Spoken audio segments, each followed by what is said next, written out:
they're done at about the same time in our global studio. So, we had different teams working on them, but they influenced each other and inspired each other. So we had this new, bigger V-motion grille with a chrome element. And on the Sylphy, it's not just a copy of the Ultima. It takes the same family look, but adds more dynamism. There's a lot more sharpness and creases on the front that makes it much more interesting, more spice to it. So so we have enough family resemblance, yet each one has its own personality. Right. Let's start talking about the back, the rear end of the car. It'll take a second there to get along. I mean, I think as you see the car turning, hopefully you're seeing a lot of what Ken is talking about, the muscularity, the sportiness, the strength of the body, the very long cabin that's making you feel that inside you have a rewarding experience. And then when you get around the back, the floating roof, and also the rear end. Is there something you want to touch on the rear? So yeah, once again, it's great to have the extra width in this new proportion. So when you're following the car down the road, you're behind it, you really see the new proportion. How the roof is lower, the shoulders are wider. So we have this 25 millimeters of width on each side that we can give to the shoulders. So it has broad shoulder section. So the car looks planted, again, like the front. So very powerful presence from the rear as well.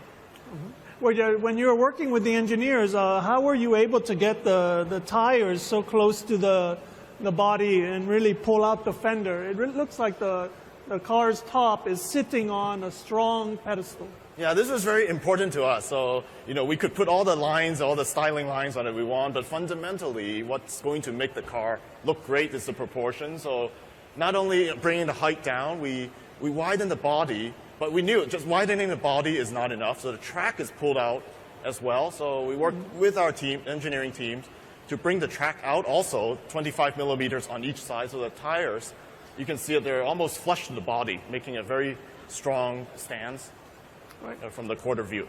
So why don't we take some moments and talk about the interior, because I think we've covered that we have a very sporty saloon, sedan, sleek upper, long cabin, but at the end of the day, in China especially, the reward and the satisfaction of our customer is how they live in the car. So can I get your door, sir? So let's take a ride. Yes. Oh, thank you, sir, There and you I will go. get yours. Thank you very much. Okay. How about the interior? Because at a glance, this interior is actually quite sporty. And the premium materials is really a class above. What was the motivation on that?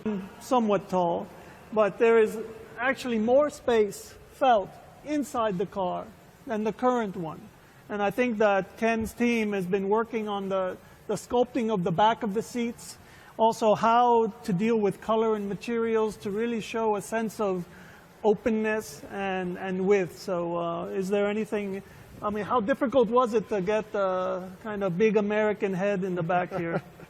Yeah, very difficult. I mean, there's a lot of debate back and forth with engineering. We try to slim up the headliner and push the roof down, but maintaining the same amount of interior space that makes the customers like the current Sylphy so much. So, Yes. So, yeah. I do know that, especially, I think Ken is mentioning the thickness from the roof to the headliner, which has been optimized. I'm a 86th percentile male when I'm sitting down. And when I'm sitting in this car, you really feel amazing sense of openness. So I think you guys fought a good battle. Yep, it was fun. Yeah. So anyway, I think that first of all, we want to thank you for coming. And we want to invite you to come up and experience the car directly. And so, Ken, thank you very much. Thank you. And thank you for coming. So please come up. Take a photo of Ken.